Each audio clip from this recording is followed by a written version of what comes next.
Maybe they know trouble's coming when he tries to blast through lights at a busy intersection.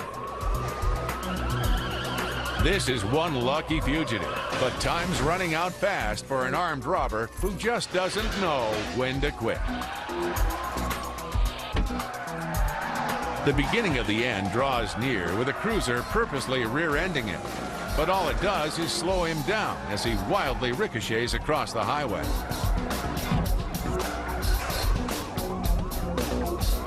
Even small-town cops have a breaking point. It's time for these officers to move in once and for all.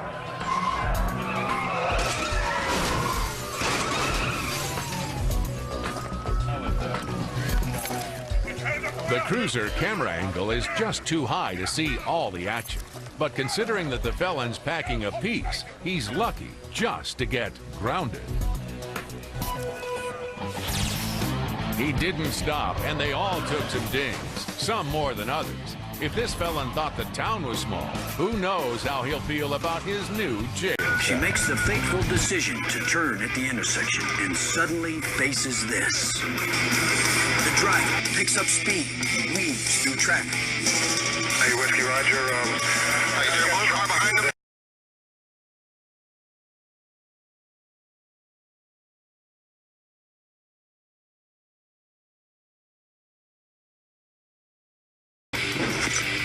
It's the dramatic end to a high-speed police pursuit in Lancaster, Ohio. This is how it began just a few minutes before. It's 3 a.m. and cops pursue a runaway teenager and his girlfriend through the streets of this central Ohio city. Officer Marlo Morehouse heads towards the action. Her plan is to redirect traffic as the chase gets closer. What Officer Morehouse doesn't know is that the driver is about to lose control while going over 90 miles an hour. She makes the fateful decision to turn at the intersection and suddenly faces this.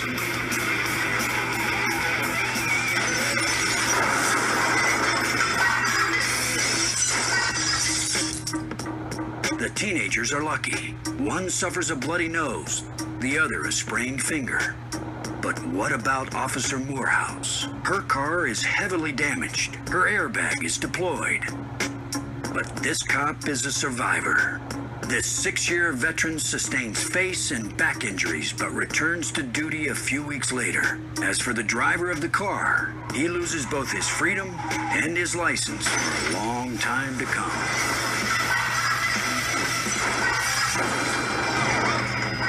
I got a white vehicle, SUV, full size, just ran through everybody's lawns, crashed the gate, run through yards. Brevard County, Florida. Going through the grass. A sheriff's helicopter spots a white SUV as it tears through a neighborhood. It's County, the signal for that bus. Cops are worried this suspect's reckless driving will end in a signal 4, a violent crash.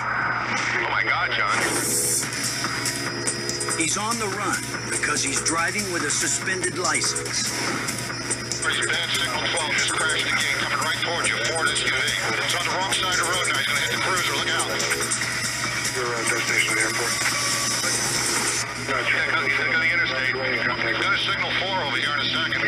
The SUV barrels out onto the main road into traffic. I got everything. The suspect slows, and a cruiser tries to box him in. I doubt he's gonna stop. Just when they think they have him, Hey, John, we think this he breaks free. He's trying to run over. He's trying to hit the cruiser.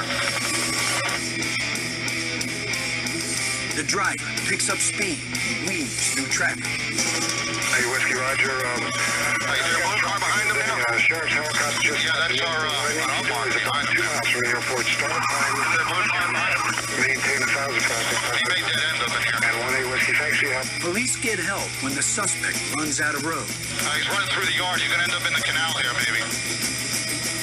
The SUV slams into the canal. Better send an ambulance. He's upside down in the canal. Your number 2. Well, he's coming out the window. But the suspect is relentless. Okay, foot chase towards 192 through the neighborhood here. They're right behind him. Officer's going to catch him. Officer's on foot behind him, starting to catch up. 2009 down. I know that officer has him late. In that case, I do see you. You can start inbound. Take it out here, perfect. Report 2 mile right base for runway 5. Winds are only 120. Okay, he's got him on on the ground. Anybody can come give him some help. Finally, the police get their man. Good job. Excellent job. The driver faces a laundry list of traffic violations, including aggravated fleeing, driving with a suspended license, and eluding police. Looks like he's 10-4, provided we won't need an ambulance out here. With no set procedures for dealing with a runaway bulldozer, the policemen developed their own strategies.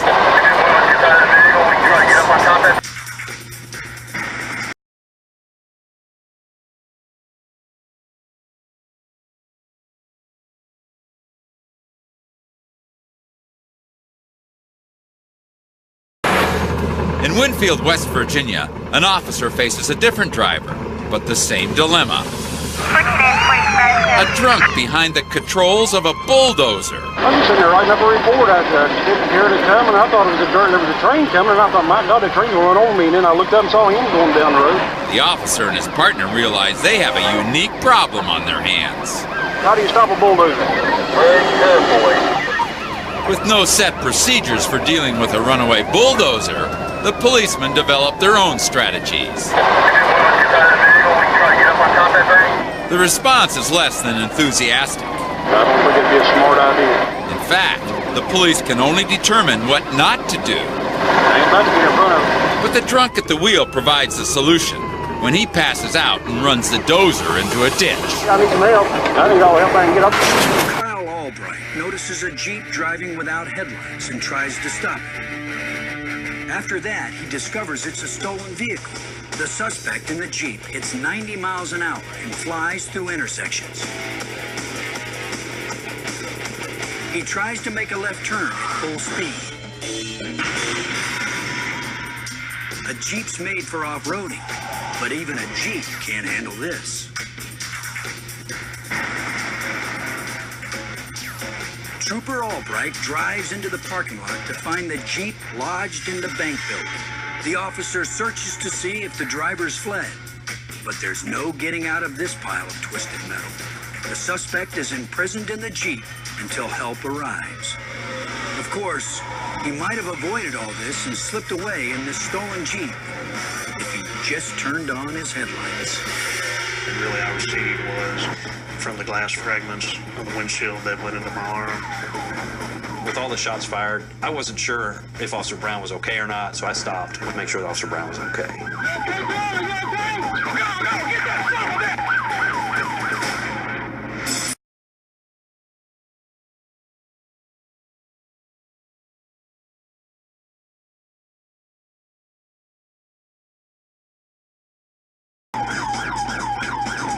In Richardson, Texas, police are on the hunt for 3 men in a red SUV suspected of robbing a bank. They are considered to be armed and dangerous. What is the information on the blazer? It looks like a Suburban. Officer Bill Brown locates what he believes to be the vehicle, so he starts to pursue it.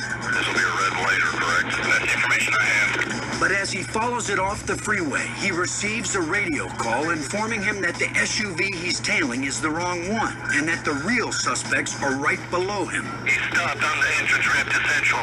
Officer Brown spots the other SUV and immediately positions his cruiser to block them in. He's backing up.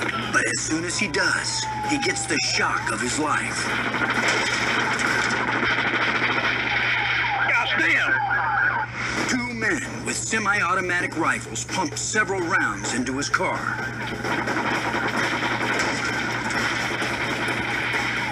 Now, in my 10-year career, I have never been shot at. I'm ducked down, rounds were impacting my vehicle. I could feel the vehicle rock with each impact. The only injuries that really I received was from the glass fragments of the windshield that went into my arm. With all the shots fired, I wasn't sure if Officer Brown was okay or not, so I stopped to make sure that Officer Brown was okay.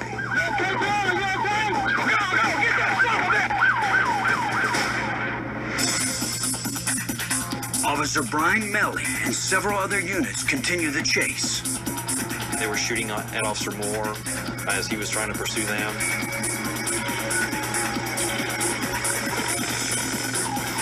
We just backed up a little bit, just kind of let them get a little lead, make them feel a little more comfortable.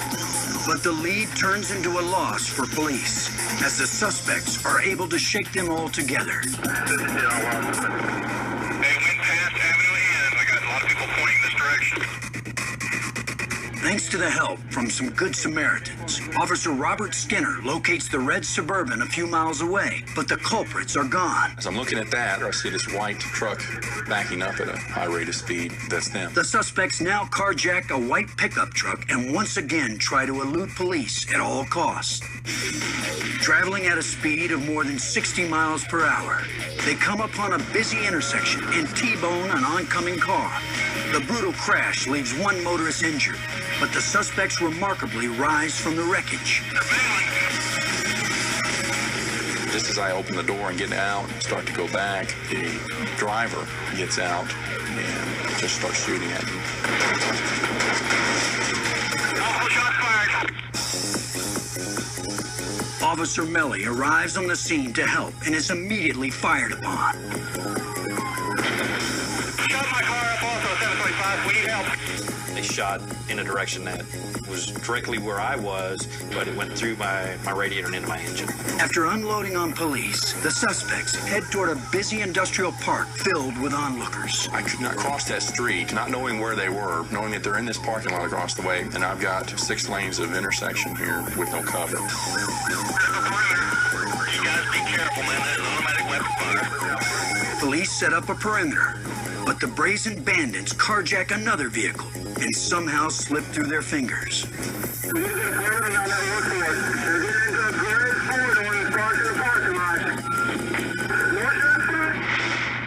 Though these thugs got away, all 3 of them were eventually captured after a month-long manhunt. Today, they are serving 40-year sentences for their crimes, and the officers involved that day couldn't be happier. Myself, the other officers involved, everybody went home that day. The suspects were taken in custody at a later time. There were no citizens that were injured, which is our primary goal. Looking at it in that light, it was a good day.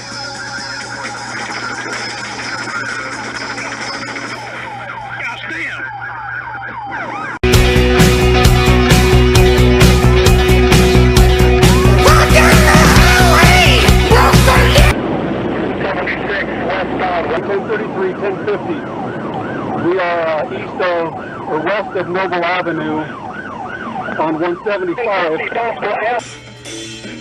Strategies. The response is less than enthusiastic. I don't think it'd be a smart idea. In fact, the police can only determine what not to do. I ain't about to be in front of it. But the truck runs out of luck. A few miles away, the BMW breaks down and the suspect is caught. The capturing of the subject was probably done within 15 minutes after the time that I ran into the guardrail. Troopers moved the severely burned woman away from her car.